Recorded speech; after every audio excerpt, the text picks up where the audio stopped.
जनाब, कभी आप 5 सितारा अस्पताल में गए हैं? सुनकर अचरज हुआ ना, क्योंकि 5 सितारा का नाम लेते ही तो होटल का नाम आता है। ये 5 सितारा हॉस्पिटल क्या है? कॉर्पोरेट हॉस्पिटल आपको 5 स्टार फैसिलिटीज देकर किस तरह से लूटते हैं, इसका अंदाजा आप कभी नहीं लगा पाएंगे। 5 स्टार होटल की तरह बने ये हॉस्पिटल इस वक्त वसूली का अड्डा बन गए हैं। आपको खतरनाक बीमारियों का झांसा देंगे और आपकी जेब को ढीली कर लेंगे, क्योंकि कोई गंभीर बीमारी ना हो तब भी आपको आईसीयू में भर्ती करके आपकी गाड़ी कमाई को नोच लेंगे। यह हमें इसलिए कहना पड़ रहा है क्योंकि इन दिनों एक डॉक्टर का बयान खूब वायरल हो रहा है। पहले आइए सुन लेते हैं कि वो डॉक्टर साहब का जो वीडियो है जो वायरल हो रहा है, वो डॉक्टर साहब क्या कहते हैं, फिर इस पर लौटते हैं। मैनेजमेंट कहता है इस महीने आईसीयू में इतने बेड भरने चाहिए, ओटी खाली नहीं रहनी चाहिए, जो मरीज ओपीडी में है उसे भर्ती कराओ, चाहे जरूरत हो या ना हो। क्या हम डॉक्टर है या किसी इंश्योरेंस एजेंट की तरह कोटा पूरा करने वाले सेल्समैन? रोज मीटिंग होती है, कितने नए पेशेंट लाए, कितने टेस्ट लिखे, कितने रेफर किए सर्जरी के लिए। ना पूछो कौन बचा कौन गया, ना पूछो वाकई किसे इलाज की जरूरत थी। और मैं हर रात अपने आप से यही सवाल करता हूँ, क्या मैं अब भी डॉक्टर हूँ या फिर एक टारगेट फुलफिल करने वाला कर्मचारी? माफ करना, इंसान हूं मैं भी। मरीज को संख्या में गिनते गिनते कभी कभी खुद को भी गिनती में शामिल करने लगता हूँ, पर अब चुप नहीं रह सकता। अब जरूरी है पूछना, क्या हमारा सिस्टम बीमार है? क्योंकि इलाज अब सिर्फ मरीजों का नहीं, पूरे सिस्टम का होना चाहिए। तो सुना आपने, इन डॉक्टर साहब ने किस तरह से कॉर्पोरेट हॉस्पिटल्स की सच्चाई बताई।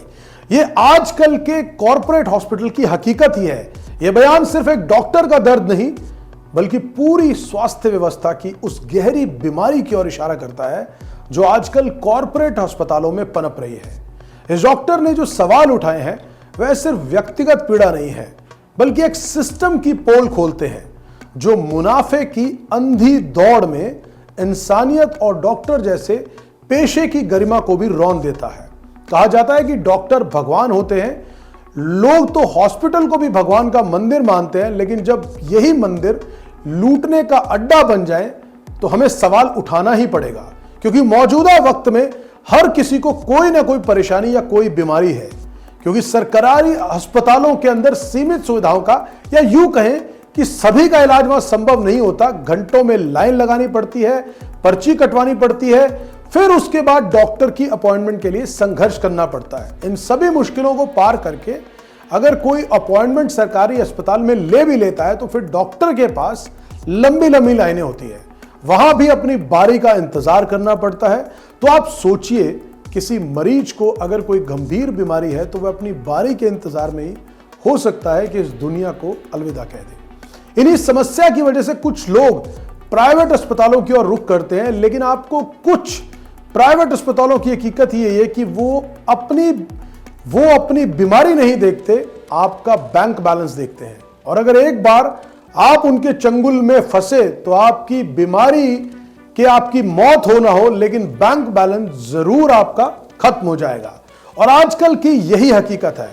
अपने पड़ोस में या फिर रिश्तेदारों में तो सुना ही होगा कि कैसे लाखों रुपए लगाने के बाद भी उस फलाने व्यक्ति की मौत हो गई, जबकि आपने बेस्ट हॉस्पिटल में उसको एडमिट कराया था। कई बार ऐसे में यह भी देखा गया कि कोई ऑपरेशन सिर्फ इसलिए किया जाता है कि अस्पताल का बिल बढ़े। अब यह सवाल न केवल नैतिकता का है, बल्कि मानवता का भी है। इस सिस्टम में मरीज का दर्द, उसकी स्थिति और जरूरतें कहीं खो जाती है। यह केवल डॉक्टर की पीड़ा नहीं है, यह एक समाज के लिए चेतावनी भी है। हमें यह तय करना होगा कि क्या हम ऐसे अस्पताल चाहते हैं जहां इंसान का इलाज हो, या ऐसे संस्थान चाहते हैं जहां टारगेट, बोनस और ग्रोथ के नाम पर मरीजों को कमाई का जरिया समझा जाता हो। क्योंकि अब इलाज सिर्फ मरीजों का नहीं, पूरे सिस्टम का जरूरी हो गया है। तो यह सोचना और तय करना बड़ा जरूरी है, और इस पर बात करनी बेहद जरूरी है कि आज जो प्राइवेट अस्पतालों के अंदर इस तरह का कल्चर पनप रहा है, और हम इसमें सभी प्राइवेट अस्पतालों की बात नहीं कर रहे, लेकिन बहुत से संस्थान ऐसे हैं, बहुत से हॉस्पिटल ऐसे हैं जहां आज मरीज जाता है तो और ज्यादा प्रताड़ित होकर आता है और मानसिक तौर पर तनाव लेकर आता है। क्योंकि इलाज के साथ साथ इलाज कितना पूरी तरह से ठीक हुआ यह बात की बात है, लेकिन उसके साथ जो मोटे बिल उनको दिए जाते हैं उनकी जिंदगी भर की पूरी पूंजी समाप्त हो जाती है। तो ये सवाल उठाना इसलिए जरूरी है समाज के अंदर हर आदमी को, और हमें कहीं ना कहीं टटोलना होगा इस नैतिकता के इस सवाल को, इस मानवता के इस सवाल को, कि क्या इन हॉस्पिटल्स के नाम पर जो कहीं ना कहीं धंधा हो रहा है, क्या उस पर रोक लगाने की जरूरत नहीं है?